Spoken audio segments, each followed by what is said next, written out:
എന്താ പറയാ, നമുക്ക് ഒരാളെ സറ്റയറിലൂടെ ആക്ഷേപിക്കാം, പക്ഷെ അങ്ങനെയുള്ള കാര്യങ്ങളൊക്കെ വരുന്നുണ്ട്. എനിക്ക് തോന്നുന്നു VT ബൽറാമിനെതിരെയും അത്തരത്തിലുള്ള ചില ട്രോളുകളൊക്കെ ഇറങ്ങിയിട്ടുണ്ടായിരുന്നു. നോക്കൂ, അത് CPM-ന്റെ ഒരു പ്രചരണ മെഷീനറി എന്നും അങ്ങനെയാണ് കടന്നുപോയി.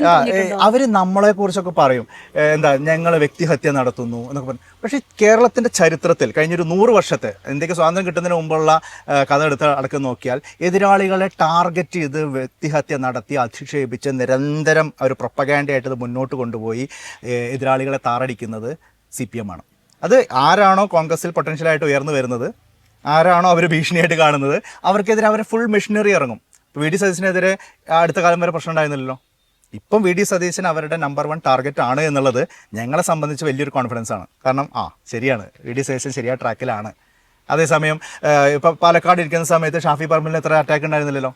അദ്ദേഹം വടകരയിൽ പോയി വലിയൊരു മുന്നേറ്റം കാഴ്ചവെച്ച് അതിൻ്റെ ഒരു ഓളം മലബാറിൽ മുഴുവൻ ഉണ്ടായി. ചെല്ലുന്നിടത്ത് മുഴുവൻ ആയിരക്കണക്കിന് ആളുകൾ കൂടുന്നു. വലിയൊരു മാസ് ലീഡറായിട്ട് ഷാഫി വരുന്നു എന്ന് കാണുമ്പോൾ ഷാഫിയെ ടാർഗറ്റ് ചെയ്യണം. എന്തൊക്കെ പറഞ്ഞുകൊണ്ടാ? ആരാ നുണ പ്രചരിപ്പിച്ച കാഫിർ സ്ക്രീൻഷോട്ടിന്റെ പേരിൽ?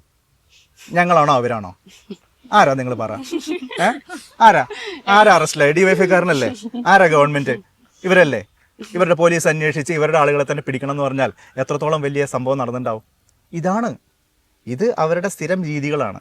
ഇപ്പോഴൊന്നല്ല, ഞാൻ പറഞ്ഞല്ലോ, ഗാന്ധി എന്താക്കി ഇന്ത്യ മാന്തി പുണ്ണാക്കി എന്ന് മഹാത്മാഗാന്ധി ഉള്ള കാലം മുതൽ പറഞ്ഞുകൊണ്ടിരുന്ന ആളാണ്.